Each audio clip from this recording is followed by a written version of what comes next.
Hello everyone, কেমন আছো সবাই? আবারও চলে এসেছি নতুন একটা ব্লগ নিয়ে। আজকে কিনতে গেছিলাম ঘুড়ি, পল্লবকে সারপ্রাইজ দেবো বলে। বর্ধমানে আমাদের ঘুড়ির মেলার একটা আলাদাই রেওয়াজ থাকে, কিন্তু এবছরে সেটা আমরা ভীষণভাবে মিস করছি ব্যাঙ্গালোরে। তো সেই জন্য পল্লবেরও মনটা খুব খারাপ যে ও ঘুড়ি ওড়াতে পারছে না। তবুও ওকে আনন্দ একটু দেওয়ার জন্য কিনতে চলে গেছিলাম ঘুড়ি, আর গুল্লুর জন্যও নিয়ে এলাম একটা ছোট্ট ঘুড়ি। দেখো তোমরা, আমরা সেটাই কিনতে গেছিলাম মণিমাকে নিয়ে। খুব আনন্দও করছিলাম যে যাক, অ্যাটলিস্ট পাওয়া তো গেছে। অনেক খোঁজাখুঁজি করে একটা জায়গায় ঘুড়ি লাঠাই সব পেয়েছি, তাতে আমরা সবাই খুব খুশি হয়েছি।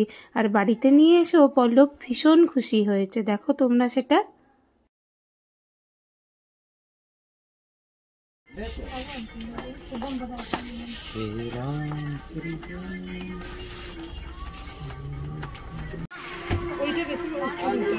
হ্যাঁ, ওটা ভালো, এটা ভালো না, ওটা ভালো।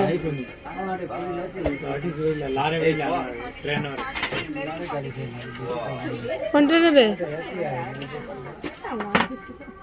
क्वालिटी अच्छा है, एक बार हाथ डाल के देखो।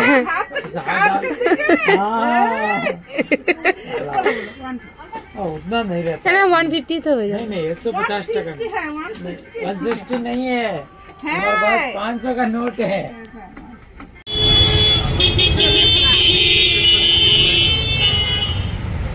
এসো কি গো, হ্যাঁ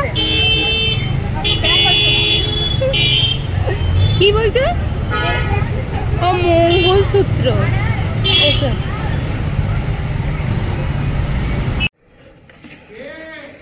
দেখো খোলো।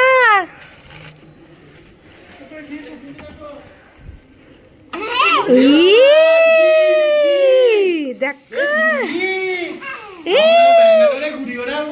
হ্যাঁ দেখো মায়ের জন্য কি এনেছি দেখো। এই দেখো নারকেল কুড়ুনি, তোমাকে আর কষ্ট করতে হবে না।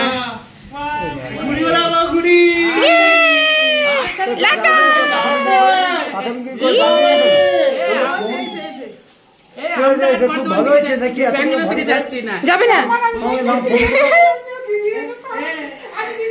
কিরে? হ্যাঁ, গুলুর ঘুড়িটা দেখো, গুলুর ঘুড়িটা ফ্রিতে দিয়েছে। সোনার ঘুড়ি, কি মজা। গুলু গুলু, এগুলো শোন শোন শোন শোন, হ্যাঁ ভর্তি এগুলো। কিরে, তোমাদের সবাইকে শুভ মকর সংক্রান্তির অগ্রিম শুভেচ্ছা ও ভালোবাসা।